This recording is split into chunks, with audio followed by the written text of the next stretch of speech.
Alors bonjour, aujourd'hui dans la série Photoshop Initiation, nous allons voir comment optimiser des images. Alors j'ouvre Photoshop. Dans un premier temps, je vais ouvrir une image, celle-ci. Quand j'ouvre Photoshop, l'image prend de l'expansion parce qu'elle n'est pas compressée, elle n'est pas en JPEG, elle est en Photoshop. Donc, si je vais dans Images, je vais voir la taille de l'image, je vais avoir ce panneau, et elle va m'indiquer que cette image est à 86 MB. Son format est de 6720 pixels par 4480 pixels, que sa résolution est de 300 pixels au pouce. Je peux montrer en pixels sa valeur ici. Donc, c'est une grande image. On peut le voir, il y a des indices. 86 MB à son ouverture dans Photoshop.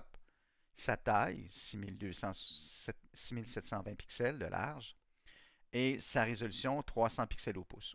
Alors, si je me mets en pouces, vous allez voir que l'image mesure 22 pouces à 300 pixels au pouce. Ce qui veut dire que c'est une quand même très grande image. Donc, on peut optimiser nos images autant pour l'impression que pour le web. Pour l'impression, ce qu'il faut faire, c'est d'essayer d'avoir au maximum de ces possibilités, d'avoir l'image à la même taille, à la bonne résolution. Si par exemple ici j'imprime cette image et qu'elle va avoir 8 pouces de large dans mon document. Alors pourquoi prendre une image de 22 pouces de large quand celle-ci devrait avoir 8? Donc on doit optimiser son image. Alors simplement, si je regarde ici qu'il y a une petite chaîne ici, ça veut dire que la largeur et la hauteur vont être, euh, vont être modifiées de façon euh, si je mets 10 par exemple et que je mets 6, ben, ils vont être proportionnels. Merci, je cherchais le mot. Alors, la largeur va être proportionnelle à la hauteur. Donc maintenant, si je mets ma largeur, par exemple, à 8 pouces, sachant très bien que ma largeur de mon image dans mon document final sera 8 pouces, eh bien, je suis passé de 86 MB à 11 MB. Évidemment, mon image est un peu plus petite. Je n'ai pas besoin d'une grande image, mais j'ai besoin d'une image qui ait une bonne résolution. Donc, 300 dpi. Comme on peut voir, elle a conservé sa résolution. Donc, si je fais OK, mon image est plus petite, mais elle a toujours 300 dpi.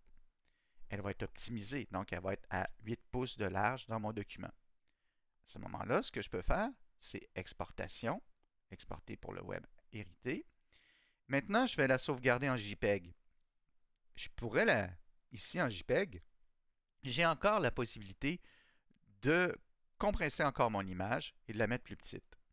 Étant donné que je suis en imprimé, je vais essayer de conserver ma qualité le plus possible à 100%.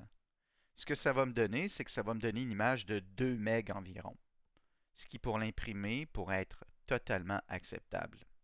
Alors je fais enregistrer, et là ici je vais mettre 300 pour 300 dpi, et je vais mettre fois 8 PO pour dire qu'elle va avoir 8 pouces, et je fais enregistrer.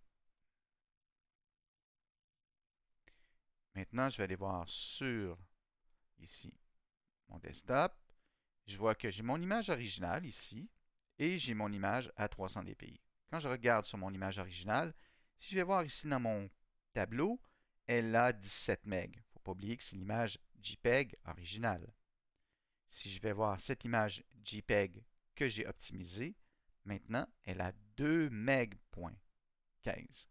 Ce qui veut dire que j'ai baissé énormément le poids de mon fichier, ce qui va être beaucoup plus pratique si je travaille en production. Car imaginez si j'avais une production avec, je ne sais pas moi, 10, 15, 20 images et que chacune de ces images a 17 MB, ça va créer des documents très lourds et très complexes à travailler. Et des fois, vous avez des ordinateurs qui ne sont pas puissants, donc vous allez avoir de la misère à travailler avec votre logiciel ou votre ordinateur. Donc, c'est bien d'optimiser ces images, non seulement pour la production, et aussi pour la production imprimée, sachant très bien qu'on va avoir la même qualité. D'ailleurs, si j'ouvre cette image avec le logiciel de base qui arrive avec Windows 10, j'ouvre, et que j'ouvre mon autre image à 300 dpi, et que je les compare une à côté de l'autre, vous allez voir que visuellement, il n'y a pas vraiment de grande différence. et au point de vue de la qualité d'impression, les deux images vont être parfaites. Évidemment, il y en a une qui va être optimisée pour 8 pouces, tandis que l'autre va être restée dans son format original qui est de 22 pouces. C'est une première façon d'optimiser ces images pour l'impression. Maintenant, je ferme cette image.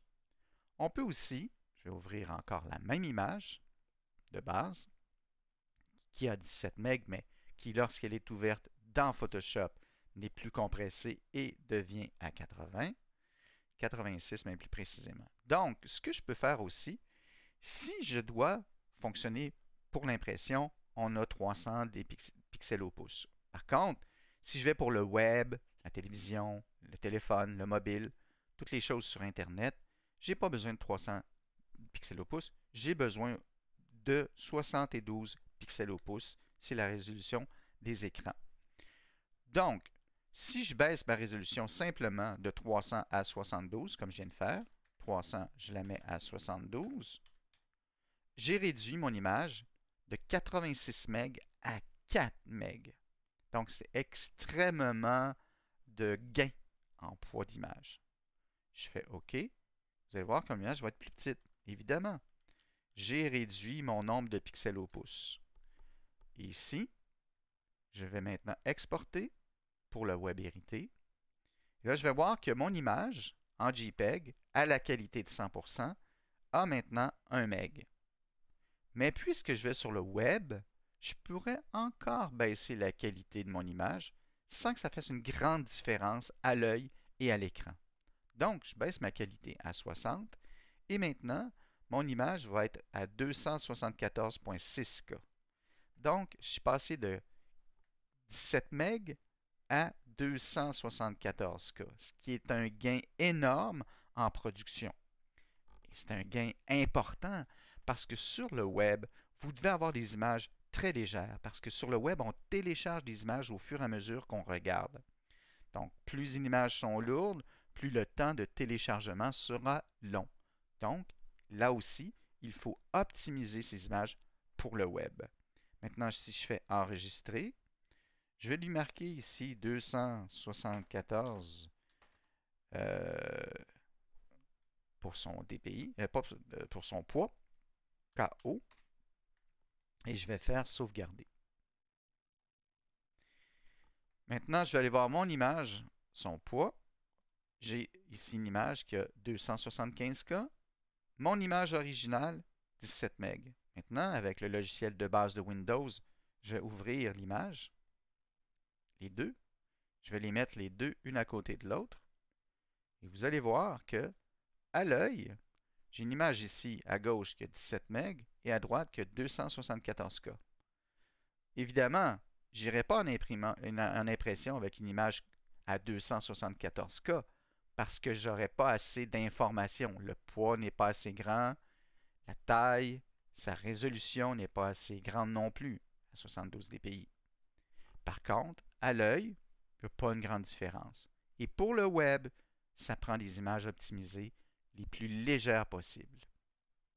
Donc, c'est tout pour cette portion de l'optimisation des images avec Photoshop.